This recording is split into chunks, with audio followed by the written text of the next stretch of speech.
نماز کو درست کر کے پڑھو. نماز کی درستگی یہ ہے کہ نماز کو برائی سے روک دے. ابن عباس عبداللہ مسعود دونوں فرماتے ہیں کہ اس آدمی کی نماز اس کو گناہ سے نہیں روک رہی ہے, اس کی نماز اس کو اللہ سے دور کر رہی ہے. آپ بتائیے, اللہ سے دوری کا سبب ہے نماز کا بگڑنا اللہ سے دوری کا سبب ہے. نماز کا بگڑنا اللہ سے دور کر دے گا, اور نماز کا چھوڑنا مسلمان کو مرتد کر دے گا. میں بالکل سمجھ کر کہہ رہا ہوں, دیکھ کر کہہ رہا ہوں. نماز چھوڑنا مسلمان کو مرتد کر دے گا. یہ جو آج آپ شکایت کرتے ہیں کہ احتجاج ہو رہا ہے, اور احتجاج اس لیے کہ یہود و نصارہ وہ مسلمانوں میں مال خرچ کرنے سے مرتد ہو رہا ہے, تو پاگل پن کی باتیں کرتے ہیں لوگ پاگل پن کی باتیں کرتے ہیں. اپنی غلطی کا الزام یہود و نصارہ کو دیتے ہیں. اس سے بڑا گدھا کوئی نہیں ہے. آپ اگر ایک مسلمان کو پکڑ کر نماز کے لے آتے, اگر اس کی نماز اس کو منکر سے روک دیتی, تو بتائیے تو صحیح کیا مجال کی یہود و نصارہ کی کہ وہ کسی مسلمان کو مال کا لالچ دے کر مرتد کر دیں. جس کو نماز سے کامیابی کا یقین ہو جائے, کیا اس کو دنیا کا لالچ اس کو اسلام سے ہٹا سکتا ہے؟ وہ تو کیونکہ مسلمان نماز چھوڑ رہا ہے, اس کے کفر کے درمیان کی ساری دیواریں اور آڑ ختم ہو گئی ہے. ابھی مسلمان مرتد نہیں ہوگا تو کیا ہوگا؟ تو کیا میں کیا بول رہا, آپ بڑی آسانی سے کہتے ہیں کہ جی ارتداد ہو رہا ہے. کیا وجہ ہے؟ کہ جی وجہ ہی ہے. اور آپ سے بڑا پاگل اور بیوقوف کوئی نہیں ہوگا. آپ ان پمفلیٹ ان موبائلوں سے دین کی باتیں نشر کر کے کچھ کوشش میں ہیں کہ ارتداد رک جائے. میں کہتا ہوں خدا کی قسم, تم قیامت تک ساری کوششیں کر لو, تمہاری کسی کوشش سے نہ مسلمان کو ہدایت ملے گی نہ ارتداد رکے گا. اس لیے کہ یہ طریقہ ہی نہیں ہے, اس سے یہ کوئی دعوت ہی نہیں جسے آپ لگے ہوئے. عجیب بات ہے. لوگوں کو گناہ سے بچانے کے لیے گناہ کے آلات استعمال کرتے ہیں. کسی کی عقل خفت ہو جائے, کسی کی تو پاگل ہو جائے, وہ یہ حرکت کرے گا کہ ہاں باطل کا آلات استعمال کرو لوگوں کو ہدایت پر لانے کے لیے. کیسے پاگل لوگ ہیں, کیسے پاگل لوگ, آپ سوچیے, کیسے پاگل لوگ. لوگوں کو ہدایت پر لانے کے لیے باطل کا آلات استعمال کیجیے. آپ سوچیے, آپ نبی کے طریقے تربیت سے کوسوں دور جا چکے ہیں. آپ کو رواجی طریقے سنت کے مقابلے میں اچھے لگتے ہیں. سوچیے آپ. اس لیے میں نے شروع میں عرض کر دیا تھا کہ دعوت ایسا بدنی فریضہ ہے جو اخبار سے, رسائل سے, موبائل سے خدا کی قسم, اس کا تبلیغ سے, تعلیم سے خدا کی قسم کوئی تعلق نہیں ہے. مولوی صاحب فرماتے تھے جب حق کو چڑھانے کے لیے باطل کا استعمال کیا جائے گا تو باطل چلے گا, حق نہیں چلے گا. اس لیے ہم نے عرض کیا مسلمان کو ابتداء سے بچانے کا سب سے پہلا سبب یہ ہے کہ آپ ایک مسلمان سے نماز ادا کروا لیں. اچھا جی کرا لی سر, اگلی نماز سر, اگلی نماز کے لیے سر, اگلی نماز کے لیے روزانہ 5 گشت ہے مسلمان کے ذمے نماز کے لیے. آپ تو ہفتے کے 2 گشت کے بعد فارغ ہو چکے. آپ سمجھتے ہیں اتنی تربیت کافی ہے مسلمانوں کے لیے. انہیں کاروبار بھی کرنا ہے, انہیں اور بھی ضروریات ہیں, ان کے لیے عجیب و غریب تبلیغ کر رہے ہیں آپ سمجھتے ہیں لوگوں تک دین کی بات پہنچا دینا تبلیغ ہے. میں کہتا ہوں کہ لوگ اتنی غفلت میں ہیں, اور اس کے لیے آپ کو کوشش کرنی پڑے گی کہ یہ 5 وقت نماز کے لیے آپ جاتے ہوئے لوگوں کا ہاتھ پکڑ پکڑ کر نماز کے لیے ایک جہاد ہے. ایک جہاد جس کو آپ پیغام رسانی کہتے ہیں, یہ ایک جہاد ہے. اگر آپ اس کی کوشش میں نہیں لگیں گے تو آپ انتظار کیجئے کہ آپ کے گھر میں ارتداد کی آگ کب داخل ہوتی ہے. آپ انتظار کیجیے. اس لیے ہم نے عرض کیا کہ اس طرح ہمیں اپنی نمازوں میں کمال پیدا کرنا ہے. تہجد, اشراق, چاش, توابین, اس کی عادت جب پڑے گی جب اس ماحول میں رہیں گے. جس طرح برے ماحول میں رہ کر فرائض کی عادت ختم ہو گئی ہے, اس طرح اچھے ماحول میں رہ کر نوافل کی عادت بھی پڑ جائے گی. اس طرح ہم نکلنے کے زمانے میں اوابین کا, نوافل کا, تہجد کا اہتمام. یہ نہ کہو کہ بھائی میں تو مسافر ہوں, مسافر پر تو سنتیں نہیں ہیں. ابھی پاگل کی بات کرتے ہیں, مسافر پر تو سنتیں نہیں ہیں. کمال ہو گئے. آپ ٹرین میں بیٹھے ہوئے ہیں, آپ بیٹھے بیٹھے نوافل پڑھیے, آپ بیٹھے بیٹھے نفلیں پڑھتے رہیے. آپ کو قبلے کی بھی ضرورت نہیں ہے نوافل پڑھنے کے لیے. قبلے کی ضرورت صرف فرائض کے لیے ہے. فرائض کے لیے آپ اگر بیٹھے بیٹھے نفلیں پڑھ رہے ہیں, بیٹھ کر بڑے نفلیں پڑھیں. آپ ٹرین میں آپ ہیں, ٹرین ادھر گھوم جائے ادھر گھوم جائے, قبلے کے خلاف ہو جائے, کوئی پریشانی کی بات نہیں ہے. آپ بیٹھے بیٹھے نفلیں پڑھیے, سنتیں پڑھیے, اوابین پڑھیے, تہجد پڑھیے, آپ سارے اعمال کیجیے. یہ تو آج کل کے جاہلوں کا خیال ہے کہ بھائی تم تو جماعت میں نکلے ہوئے ہو, اور جماعت میں تو تم مسافر ہو, مسافر کی سنتیں ہے نہیں. میں حیران ہوں جن سنتوں کا عادی بننے کے لیے نکلا تھا انہیں کو چھوڑ دیا. سنتوں کا اہتمام، نوافل کا اہتمام، تہجد کا اہتمام، اس طرح نمازوں میں خوب کمال پیدا تھا. نماز کے ساتھ اب تیسرا مسئلہ علم کا ہے. کلمہ نماز، علم اور ذکر. علم میں سب سے اہم چیز فضائل ہے تاکہ ہمیں رغبت پیدا ہو. اس سے زیادہ اہمیت مسائل کی ہے تاکہ مسائل سیکھیں. جو علماء سے سیکھ لو، علماء سے سیکھ لو. کہاں سیکھ لو علماء سے؟ علماء کو چاہیے روزانہ مسجد کو وقت دیں، محمد صلی اللہ علیہ وسلم کی طرح ہر آنے والے کی طرف خود رکھیں اور ایک ایک کو لے کر بیٹھے اور ایک ایک کی نماز کو خود دیکھیں. صلو کما رأیتمونی اصلی ارجع صلی فإنک لم تصلی. یہ روایتیں علماء سے متعلق ہیں کہ علماء کی ذمہ داری ہے کہ وہ ایک بے نمازی کی نماز، ایک نماز پڑھنے والی کی نماز کی نگرانی کریں اور حکم لگائیں علماء دیکھ کر. کیا کتاب نہیں دیکھے گی؟ آپ کہتے ہیں کتاب معلم ہے، ہم کہتے ہیں آپ کو اللہ نے معلم بنایا ہے. کتاب نہ معلم ہے نہ مربی ہے، نہ یہ کتاب نگراں ہے. جو آپ کتاب لکھ کر آپ فارغ ہو گئے کہ بھائی جاؤ اپنی کتاب دیکھو نماز پڑھ لو، یہ کسی نبی کا طریقہ نہیں، کسی نبی کا طریقہ نہیں. آپ کا خیال غلط ہے. کتاب عمل کے طریقے کی حفاظت کرنے والی ہے، تعلیم دینے والی نہیں ہے. کتاب آپ ذہن سے خیال نکال دیجیے. آپ نماز کی کتاب لکھ کر یہ سمجھے کہ لوگ نماز پر آ گئے ہیں، اس سے کتاب لکھنے سے نماز قائم نہیں ہوگی. کتاب نماز کے طریقے کو بتلا دے گی، کتاب سے نماز قائم نہیں ہوگی. نماز قائم کرنے کے لیے تو آپ حدیث پڑھیے، میں تو کوئی خیالی باتیں نہیں کر رہا. آپ علماء ہیں، علماء نبی محمد صلی اللہ علیہ وسلم کے مصلی پر ہیں اور آپ کی ذمہ داری پر ہیں. ان علماء کو انبیاء کا وارث کہا گیا ہے. علماء کی ذمہ داری ہے کہ اپنی مسجدوں کے اندر مسائل کے حلقے قائم کریں. آپ گشت کر کے لائے لوگوں کو. تعلیم کے لیے گشت ہے. سارے محدثین کا امام ابو ہریرہ وہ تعلیم کے لیے گشت کر رہے ہیں. بازار سے اٹھا کر لوگوں کو تعلیم میں لا رہے ہیں. اس طرح ہمیں نکلنے کے زمانے میں بھی اپنی مقام پر رہتے ہوئے بھی اپنی مسجدوں میں تعلیم کا اہتمام کرنا ہے. یہ دو کتابیں ہماری تعلیم کی بنیادی کتابیں ہیں، فضائل اعمال، مغفرۃ الصدقات اور منتخب احادیث. ان کتابوں سے تعلیم کا اہتمام کیا جائے، ان کتابوں سے تعلیم کا اہتمام کیا جائے.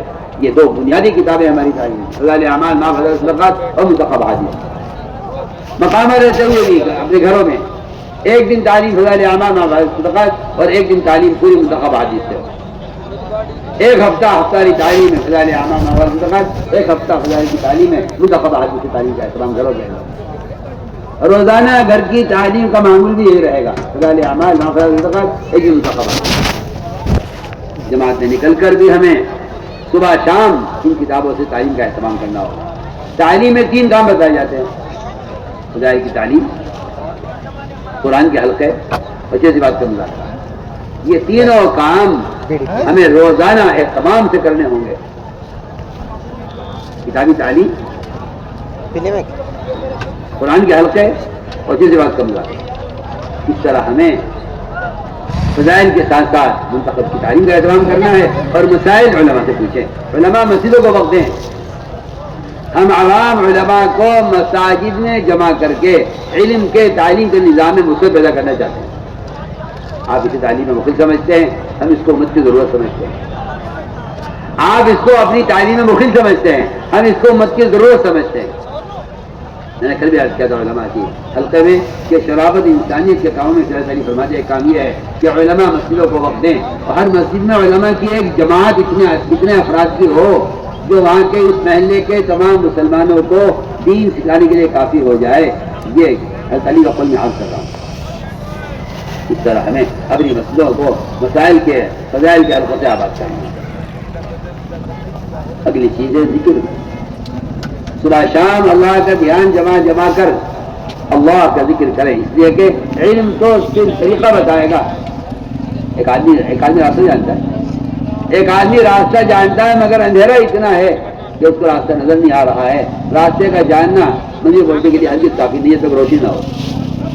آپ اپنے گھر میں ہیں، آپ کو معلوم ہے میرا گھر ہے، میرا گھر کا دروازہ یہ اس طرف ہے، بیت الخلاء اس طرف ہے، کچن اس طرف ہے، لیکن اندھیرا ہو جائے آپ کھڑے رہ جائیں گے, آپ ایک قدم بھی آگے نہیں بڑھ سکتے. آپ کو نہیں معلوم اب دروازہ کدھر ہے, دیوار کدھر ہے. اندھیرے میں آپ کو گھر کا جغرافیہ معلوم نہیں ہے کس طرف ہے.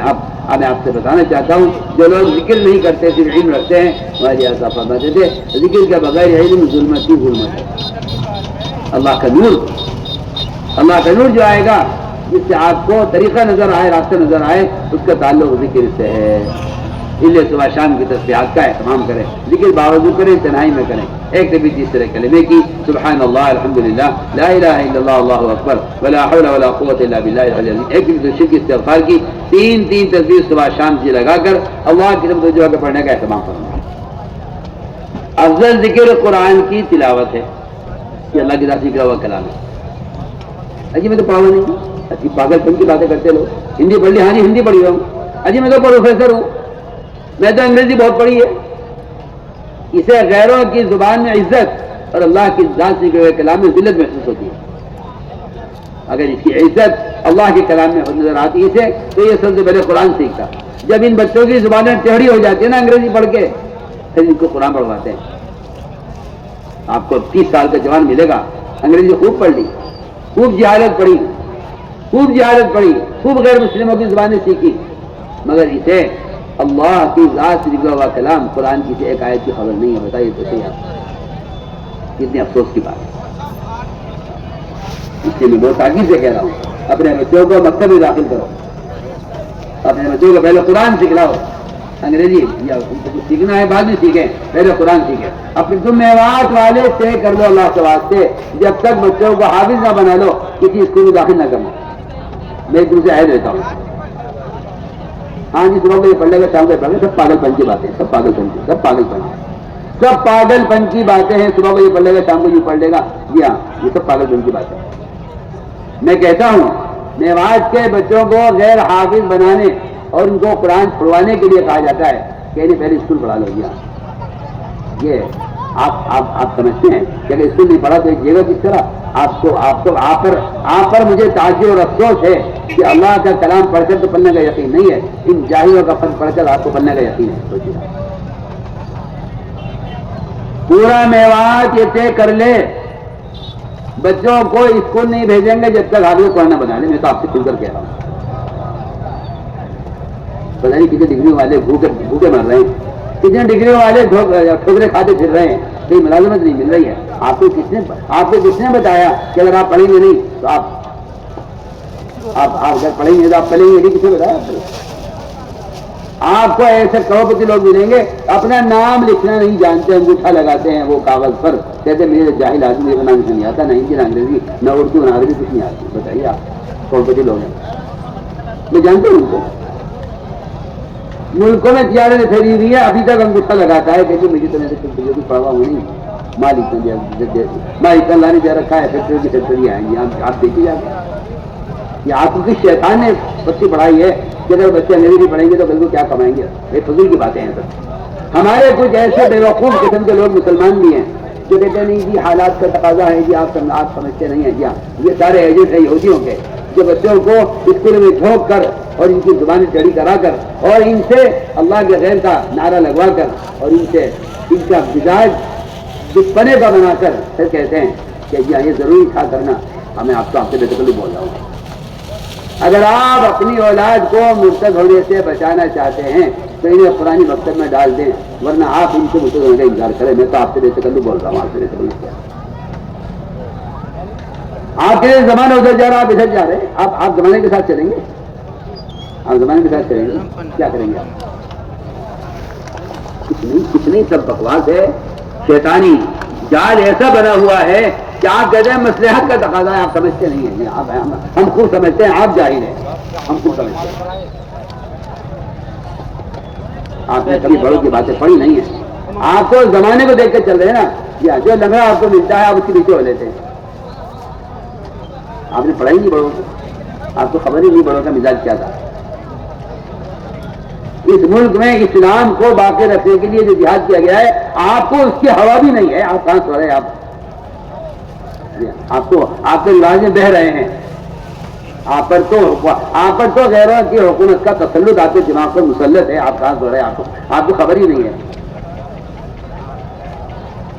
تو میں بہت تاکید سے کہہ رہا ہوں سب سے، اپنے بچوں کو پہلے قرآن سکھلاؤ، سیکھے بعد میں سیکھے، مجھے سے کوئی انکار نہیں ہے، یہ دنیا کا جہل بھی پڑھ لیں، یہ دنیا کا جہل بھی پڑھ لیں، مجھے اس سے انکار نہیں ہے، لیکن قرآن کو پہلے قرآن پڑھیں اور حافظ، اپنے بچوں کو حافظ قرآن بناؤ۔ میرے گھر میں یہ ایک حافظ ہے، کافی ہے، عجیب بات، سارے جاہل ہے حافظ، وہ آپ کا ایک بیٹا، وہ ایک، آپ کے 5 بیٹے ہیں نا، تو یہ 5 بیٹے 5 گھر ہیں، آپ یہ کہہ رہے ہیں میرے گھر میں ایک حافظ قرآن کافی ہے، یہ 5 بیٹے 5 گھر ہیں، یہ 5 بیٹیاں 5 گھر ہیں، یہ ایسا نہیں ہے، آپ کا ایک، آپ کے 5 بیٹے ہیں، ان کی 5 کی شادی ہوگی، 5 گھر آباد ہوں گے، بتائیے ہر گھر میں ایک حافظ ہوا صرف، اور آپ کو پتہ نہیں کسی دھوکہ دیا ہے کہ جی منزلہ 5 بیٹے ہیں، ایک کو تو مولوی بنا دیا ہے اور باقی جو 4 ہیں وہ ڈاکٹر ہیں، عجیب بات ہے۔ ایسا معلوم ہوتا ہے آپ اپنی اولاد کو تقسیم کرتے ہیں، کون کون جاہل رہیں گے، کون کون عالم بنیں گے، جی آپ تقسیم کرتے ہیں، بیٹھے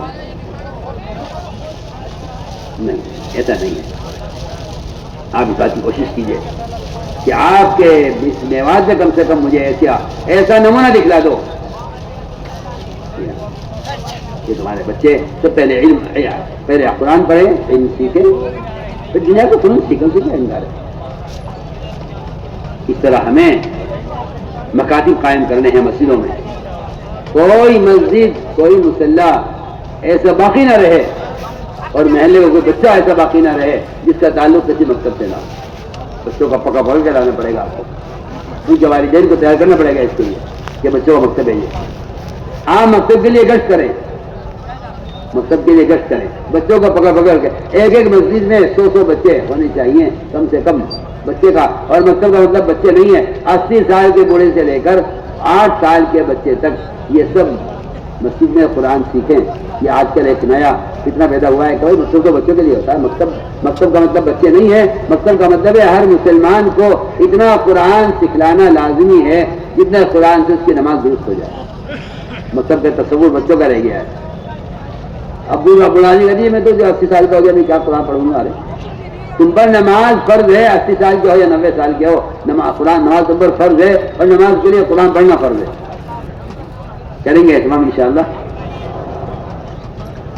اسی طرح میرے دوست ہمیں قرآن کی تلاوت کا اہتمام کرنا ہے، اور یہ میری بات سب یاد رکھیں، قرآن صرف قرآن میں دے کر پڑھا جائے۔ آج کل ایک نیا فتنہ پیدا ہوا ہے مسلمانوں میں قرآن کو موبائل میں رکھنے کا، جس کی میرے یہاں قطعاً کوئی گنجائش نہیں ہے، قطعاً ایک حرف کے دیکھنے کی گنجائش نہیں ہے۔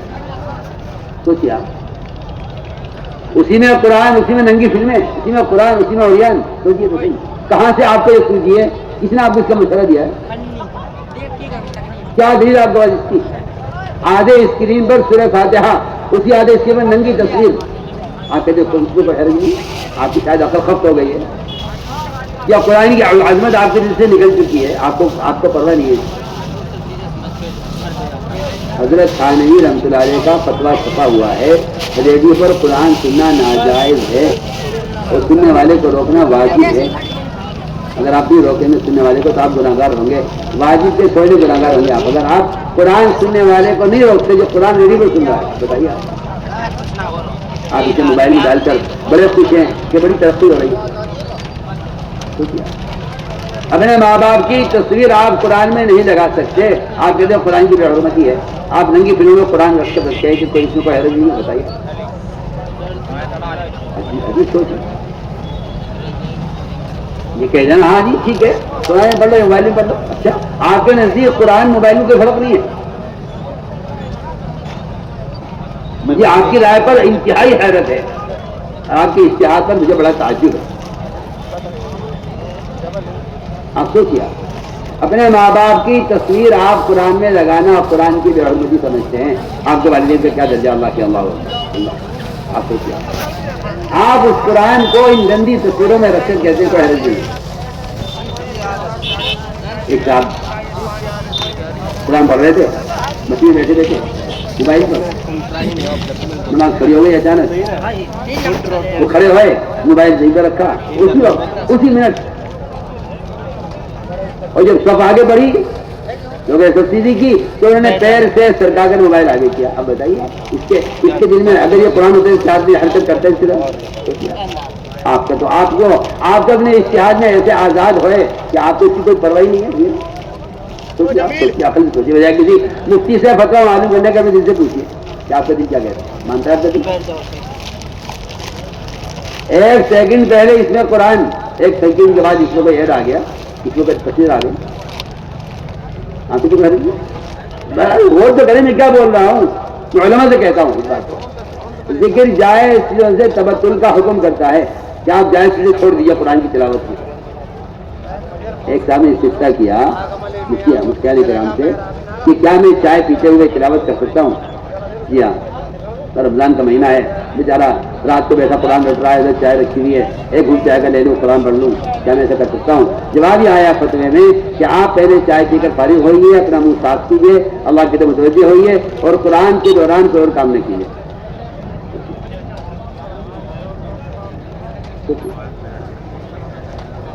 ذکر جائز چیز سے تبتل کا حکم کر رہا ہے اور آپ نے تلاوت کو گندے آلے کے ساتھ جوڑ لیا ہے. آپ کے اشتہاد کو داد دینی چاہیے. کیا چیز ہے اشتہادی استہزاء ہے, قرآن کا بہتر نہیں سمجھتا. تو میرے دوستوں قرآن کو صرف قرآن میں دیکھ کر پڑھنا ہے. میں نے یہاں اس کے پتہ نہیں کوئی گنجائش نہیں. آپ سفر میں ٹرین میں قرآن ہاتھ میں لیجیے, قرآن دیکھ کر پڑھیے. آپ قرآن ہاتھ میں لیجیے, قرآن دیکھ کر پڑھیے. اس کی تلاوت کا بہترین وقت صبح ساجد سے پہلے. میں نے سارے بزرگوں کو وضاحت کر کے دیکھے, سب سے زیادہ اللہ کا قرب جو محسوس کیا وہ صبح ساجد